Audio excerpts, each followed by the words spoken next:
Les damos la bienvenida a una nueva semana para estudiar la palabra de Dios. Ya estamos en la lección 8, lo que significa, Pastora Niperla, que el tiempo ha avanzado rápidamente.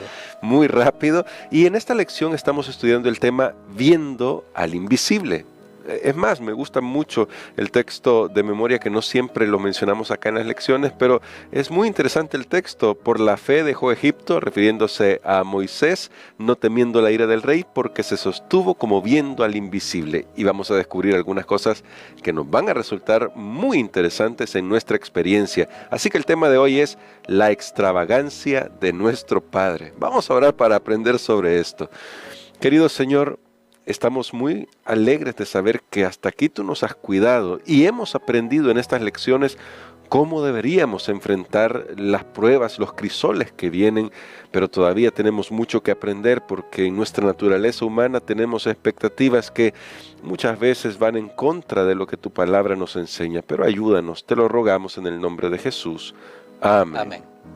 Primero que nada, pastor, el tema de hoy es un poco extraño, la extravagancia de nuestro Padre, y quizás es un asunto de lo que nosotros esperamos, esas expectativas. En la lección aparece una frase que creo que casi todo el mundo la habrá dicho en algún momento, yo sé que yo la he dicho: si de verdad Dios me amara, Dios haría, y ahí ponemos nuestra lista de cosas. Pero pastor, para poder adentrarnos al tema de hoy, ¿por qué es que nosotros a veces terminamos dudando de la bondad de Dios? ¿Qué es lo que no comprendemos, no logramos llevar a nuestro corazón, que nos hace terminar dudando de la palabra de Dios y de la bondad de Dios? ¿Y qué nos dice la palabra de Dios para contrarrestar esa idea que nosotros tenemos en la cabeza? Muy bien, yo creo que dudamos porque es normal. De hecho, voy a decir algo aquí, no lo tenía planeado, pero la duda inicial en sí no es pecado. Muy bien, Dios hizo a los seres morales libres por esa razón, con la capacidad de dudar. Pero llega un punto donde nosotros tenemos que, cuando ya no tenemos una respuesta a esa duda que tenemos, llega un punto donde tenemos que aprender a confiar. Muy bien. A confiar en Dios. ¿Por qué nos hizo Dios con la capacidad de dudar? Porque, por ejemplo, pongamos aquí esta ilustración. Dios hace a Adán y Eva. Bueno, primero al hombre. El hombre aparece de repente, es un ser pensante, un ser racional. Y bueno, ¿y por qué estoy aquí? ¿Y quién me trajo? Y se le aparece Dios. Y Dios le dice: mira, es que yo te hice, yo te formé, fíjate que yo agarré polvo. Ahí él tiene que creer. Claro. Pero también puede dudar y decir: ¿qué tal que no es cierto? O sea, allí entra en ese sentido la duda. Estoy hablando de la duda en una palabra bien amplia, claro, general. O sea, siempre hay misterios, hay cosas que nosotros no entendemos. Ahí viene la fe, y es lo que la lección va a tratar de enseñarnos esta semana, que a través de la fe, aquellas cosas que no entendemos de nuestro Padre, que no entendemos cómo Dios está obrando, o por qué Dios permite, o por qué hizo, por qué esto, por qué lo otro, a través de la fe, nosotros vamos a aprender a conocerlo a Él, a verlo a Él, su carácter de amor, de justicia, de bondad, de tal manera que cuando vengan las cosas difíciles, yo simplemente sigo confiando en Él y sé que porque Él me ama, Él hará que todas las cosas al final obren para bien. Y eso nos lleva a nuestro pasaje de este día, para poder explorar, porque usted hacía también la pregunta, bueno, ¿qué nos dice la Biblia? ¿Cómo podemos nosotros pues tener una respuesta ante esas inquietudes? Y vamos a ir a Romanos capítulo 8. De Romanos capítulo 8 hay varios textos que creo que son perlas preciosas que ocupamos en todas nuestras áreas de la vida, pero vamos a leer justamente ahí en Romanos capítulo 8 algunos versículos que nos van a ayudar muchísimo hoy, especialmente por el tema que estamos tratando. Dice acá, son varios versículos desde el verso 28 en adelante, lo siguiente: sabemos además que a los que aman a Dios todas las cosas los ayudan a bien, esto es, a los que conforme a su propósito son llamados. A los que antes conoció también los predestinó para que fueran hechos conforme a la imagen de su Hijo, para que Él sea el primogénito entre muchos hermanos. Y a los que predestinó, a estos también llamó, y a los que llamó, a estos también justificó, y a los que justificó, a estos también glorificó. ¿Qué pues diremos a esto? Si Dios es por nosotros, ¿quién contra nosotros? El que no escatimó ni a su propio Hijo, sino que lo entregó por todos nosotros, ¿cómo no nos dará también con él todas las cosas? ¿Quién acusará a los escogidos de Dios? Dios es el que justifica. ¿Quién es el que condenará? Cristo es el que murió, más aún, el que también resucitó, el que además está a la diestra de Dios, el que también intercede por nosotros. ¿Quién nos separará del amor de Cristo? ¿Tribulación, angustia, persecución, hambre, desnudez, peligro o espada? Como está escrito, por causa de ti somos muertos todo el tiempo, somos contados como ovejas de matadero. Antes, en todas las cosas, somos más que vencedores por medio de aquel que nos amó, por lo cual estoy seguro de que ni la muerte, ni la vida, ni ángeles, ni principados, ni potestades, ni lo presente, ni lo porvenir, ni lo alto, ni lo profundo, ni ninguna otra cosa creada nos podrá separar del amor de Dios que es en Cristo Jesús, Señor nuestro. ¿Qué encontramos aquí, pastor, que usted nos pueda ayudar a traerlos, que queden grabados en nuestra mente para no dudar de la bondad y del amor de Dios? Bueno, usted lo mencionó también, Romanos es un libro que está lleno de tantas enseñanzas, y el capítulo 8, de la misma manera. El apóstol Pablo, hablando específicamente de este capítulo, había estado presentando la seguridad del creyente. Ya no hay condenación en aquellos que están en Cristo Jesús. Eso, bueno, al principio del capítulo, en el versículo 1, lo decía tajantemente, pero el cristiano dice, está bien, ya estoy salvado, ya no hay condenación, pero ahora, ¿por qué estoy en esta prueba? Ese es el asunto. Ese es el asunto. Estaba todo bien bonito con Dios. Acepté a Cristo, me perdonó mis pecados, pero ahora un problema tras otro. ¿Por qué? Entonces el apóstol luego sigue diciendo allí que en nuestras oraciones ni sabemos pedir muchas veces como conviene, pero Dios se encarga de darnos su Espíritu Santo. Y luego viene esa promesa maravillosa en el versículo 28, creo que es un versículo clásico, sí, hermoso. En medio de las pruebas y las dificultades.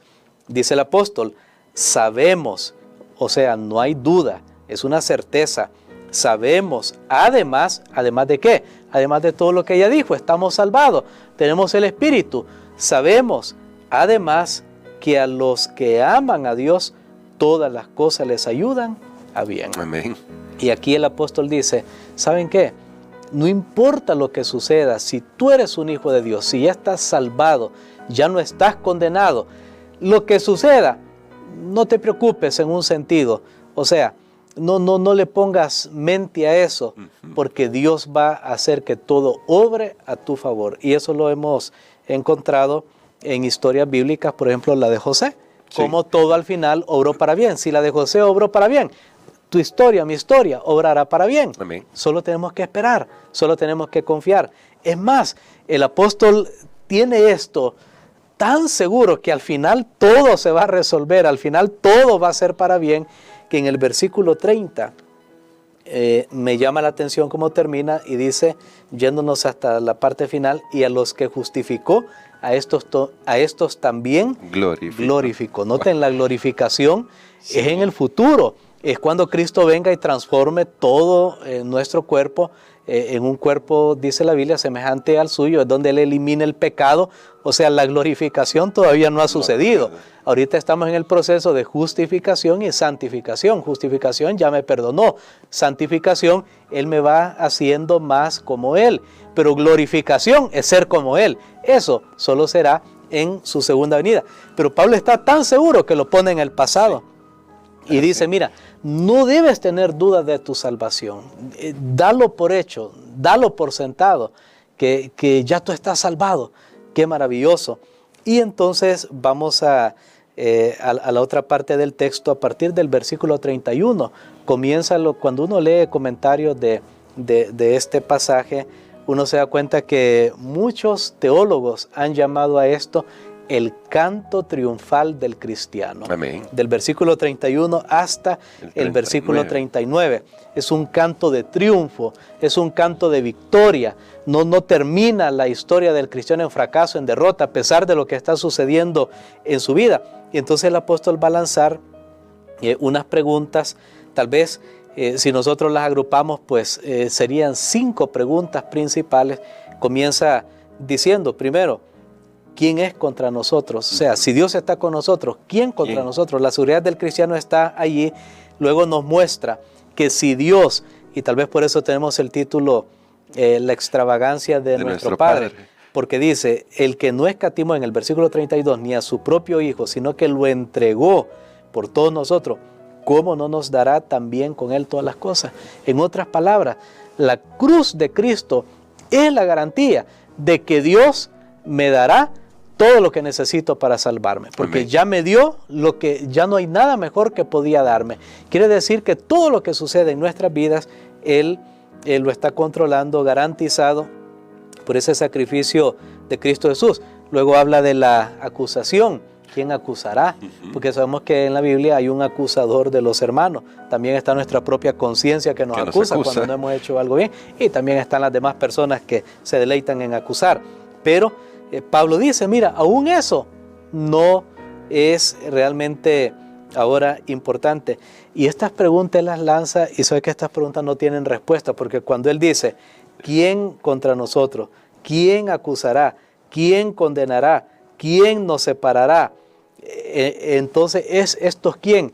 Es como que el apóstol Pablo está lanzando un desafío al cielo y la tierra. Y dice, desafío a cualquiera en el cielo y en la tierra que me responda a esto. O sea, que alguien se levante y entonces esté contra el cristiano, acuse al cristiano, condene al cristiano. Y saben que no hay nadie, ni en el cielo ni en la tierra, que pueda desafiar a estas preguntas. Wow. Esa es la garantía del cristiano. Amén. Pero luego el apóstol va más allá y el apóstol dice, bueno, hay algunas cositas que son candidatos a desafiar estas preguntas y él menciona 7 candidatos ahí en el versículo 35. Lo vamos a volver a leer ahora con ese contexto en mente. De repente el apóstol Pablo escribiendo piensa, bueno, y estas 7 cosas, ¿será que pueden desafiar a estas preguntas? Veamos cuáles son. Bueno, que hay preguntas, ¿verdad? ¿Quién nos separará del amor de Cristo? Y luego se hace la pregunta sobre esas 7 cosas. Tribulación, angustia, persecución, hambre, desnudez, peligro o espada. Muy bien. Eso es lo que está preguntando. 7 cosas. ¿Sí? Hay 7 candidatos. Tribulación, angustia, persecución, hambre, desnudez, peligro o espada. Pablo menciona, y si nosotros vemos, estas van en creciendo, van en aumento. Comienza tribulación, luego que es algo externo, luego la angustia es algo más interno, luego persecución cuando ya se hace realidad, luego hambre toca el propio ser físico, desnudez cuando usted ya no tiene nada, peligro y finalmente espada, que es la muerte. Es la muerte. Saben que Pablo había experimentado 6 de estas.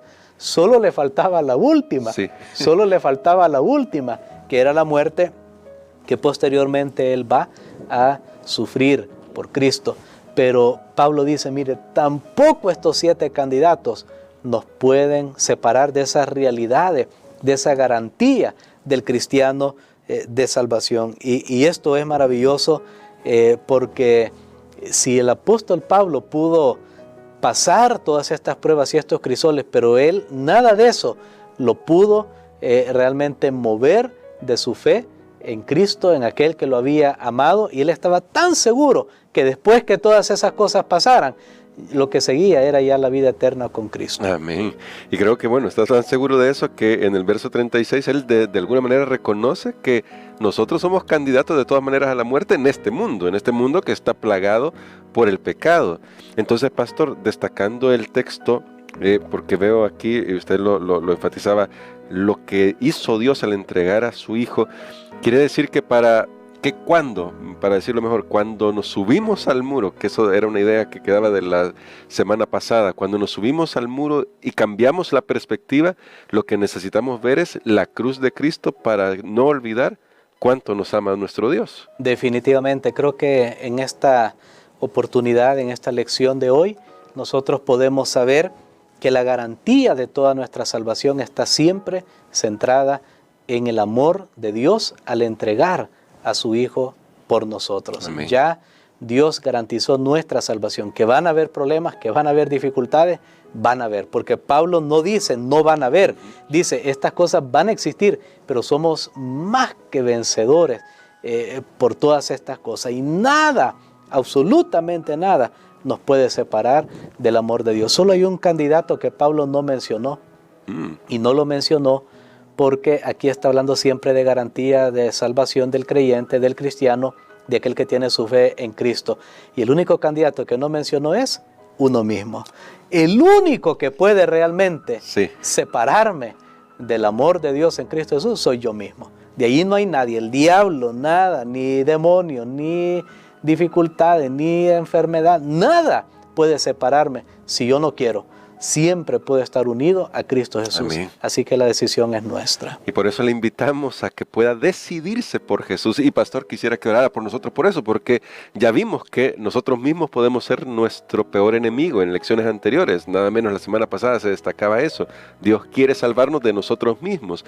Ayúdenos a orar, pastor, para que nosotros mismos tomemos la decisión de rendirnos por completo al amor de Dios. Amén. Padre, te damos gracias, Señor, porque has puesto garantías eternas para los creyentes.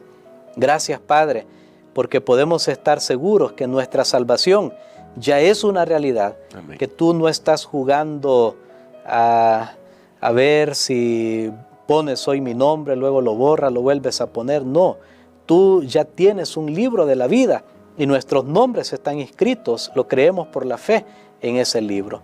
Gracias, Señor, porque tú conoces el final y tú has preparado para nosotros un final glorioso. Solo te pedimos, Señor, en medio de las pruebas y las dificultades y de los peligros que hay en esta vida, ayúdanos a mantener nuestra fe siempre puesta en el amor de Cristo Jesús. Amén. Lo pedimos en el nombre de Jesús. Amén. Amén.